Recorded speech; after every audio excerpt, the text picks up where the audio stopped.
My name is Melissa Sehgal. I am the Senior Campaign Leader and Coordinator for Sea Shepherd's Operation Infinite Patience campaign in Taiji, Japan. So why are so many volunteers traveling to a coastal town in Japan from all over the world? They are individuals who have traveled to Taiji at their own expense to protect some of the most intelligent, socially complex beings on this planet, dolphins and small whales. They are the volunteer crew of Sea Shepherd Conservation Society's Operation Infinite Patience campaign. They are Sea Shepherd's Cove Guardians. Each day throughout Taiji's 6-month drive hunt season, the Cove Guardians monitor the hunting boats leaving Taiji Harbor in search of the dolphin pod. They display the Jolly Roger flag, showing the dolphin hunters that the atrocities committed in Taiji will not go unseen, unopposed by Sea Shepherd or the world. When the Taiji hunters find a dolphin or small whale pod, they move their boats into what we call a drive formation, chasing the pod towards Taiji Harbor. 9:18 local time here in Taiji, Wakayama. And it appears as though another successful drive, the second of this year, has begun and is well underway as it seems. And as you can see, it has been driven to the harbor, and they've actually begun driving the pod from the harbor to the infamous cove. The killers use a hammer to bang metal poles that resonate an ear-piercing sound underwater. We call these poles banger poles. This is painful and deafening to the dolphins.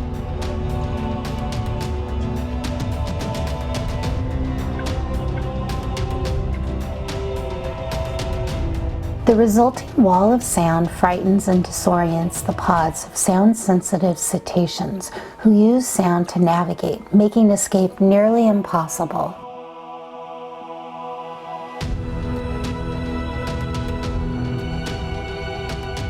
Once a dolphin or small whale pod is forced into the shallow waters of the killing cove, a net is extended across the mouth of the cove, sealing the fate of these dolphins or whales within. Each year since 2010, Sea Shepherd's Cove Guardians have been on the ground documenting every day of the 6-month hunting season. This is positioned, Team 1 positioned above the cove. I'm giving you a better shot of the pod itself. Here, the selection begins for captivity. The prettiest and often juvenile members of the family with no visible scars will be sold for a life of imprisonment. You can see 7 killers down there wrestling this one bottlenose dolphin. You can see how strong this dolphin is trying to fight. Others will be brutally slaughtered in front of their family and their mercury-tainted flesh sold for human consumption. This dolphin will be more likely slaughtered than taken captive. The images you will see were taken by Sea Shepherd Cove Guardians between January 17th and the 21st of 2014. That banging is the dolphin against the skiff there.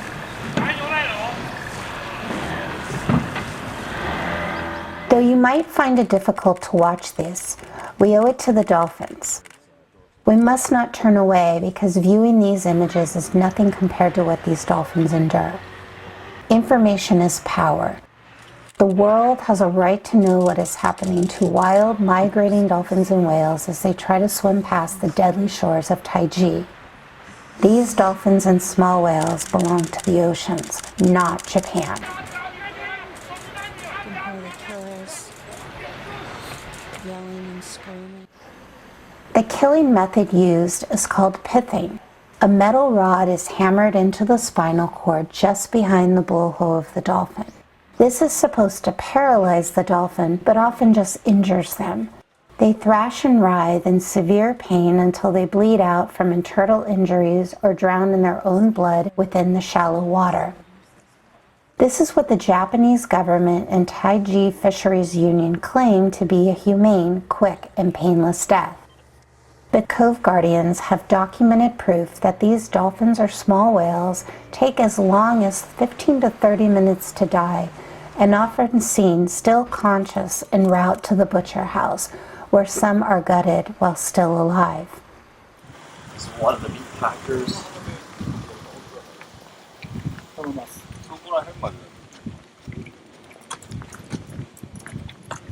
One of the meat processing places of Taiji City. The dolphins suitable for captivity are often molested, wrestled, and wrangled to determine sex of species. They're ripped from their mothers, often sustaining injuries.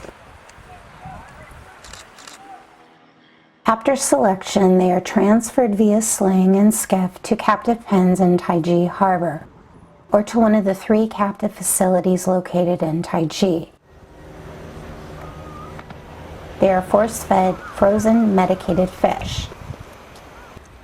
They ultimately are conditioned to perform unnatural tricks in order to receive small amounts of food. Many new captives do not survive this trauma or stress and will eventually just give up and die. Taiji's killers, trainers, and all those involved in the captive trade do not care. They believe there is always a fresh supply of dolphins. If one dies, another will replace it. The trainers prepare the survivors of the brutal drive hunt for their lives as performing clowns in dolphinariums or marine parks around the world.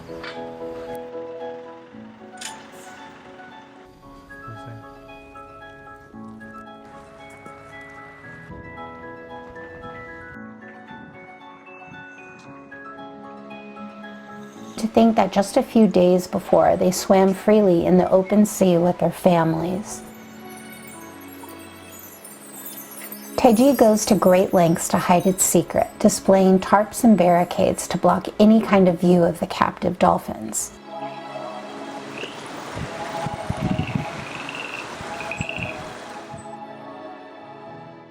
The Taiji Butcher House is guarded and patrolled by Taiji and prefecture police.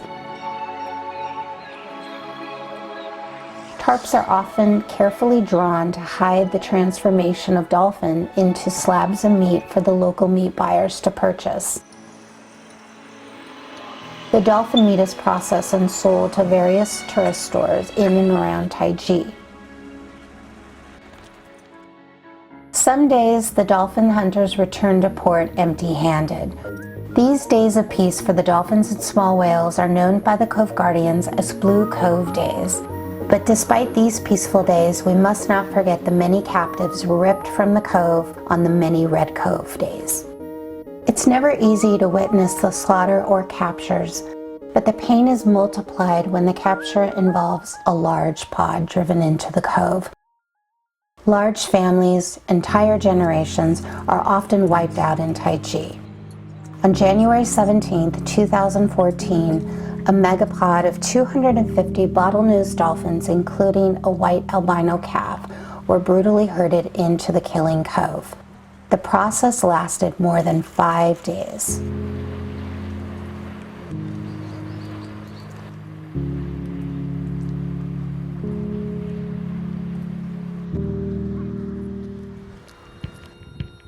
Trained dolphins are transported in small, dark, coffin-like crates by either truck, boat, or plane, sometimes thousands of miles around the world. These transfers can take up to 2 to 3 days, and often dolphins are left without eating or drinking. They begin to lose their strength and sometimes simply do not have the will to survive.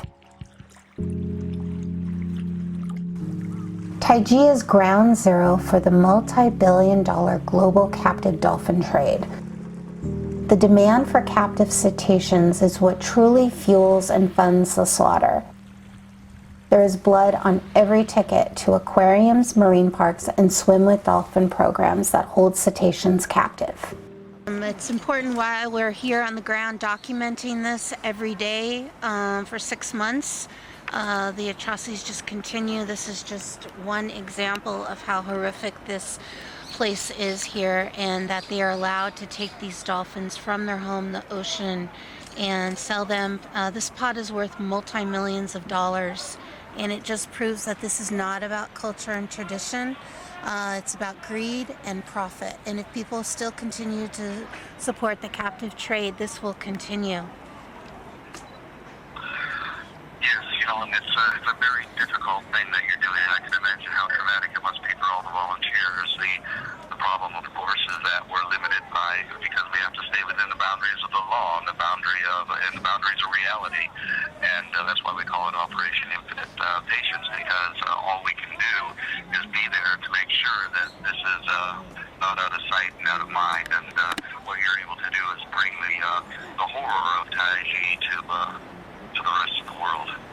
Everybody who loves the ocean, who loves dolphins, is watching this and giving whatever support we can, and hopefully calling Japanese consulates and embassies around the world to let everybody know just how angry and how upset and disappointed everybody is with the nation of Japan for allowing this barbaric activity to continue. The very first dolphin taken today was the baby albino, which is going to be quite profitable. Nothing cultural about taking that baby away from its mother. Taiji dolphin hunters and trainers are searching for the most valuable dolphins, such as the rare albino bottlenose crab or the white Rizo dolphins.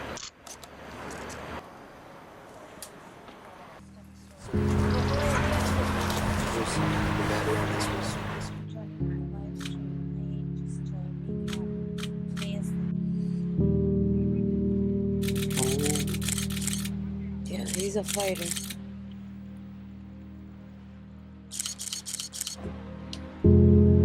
Decide to hold the remainder.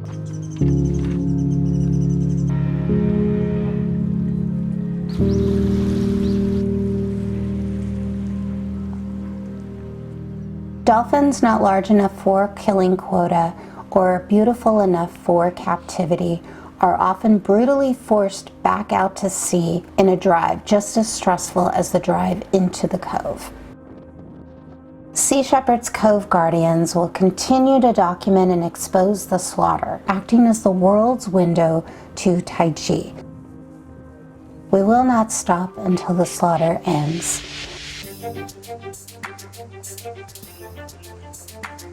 Sea Shepherd is not just an organization, it is a movement, and Taiji cannot stop a movement.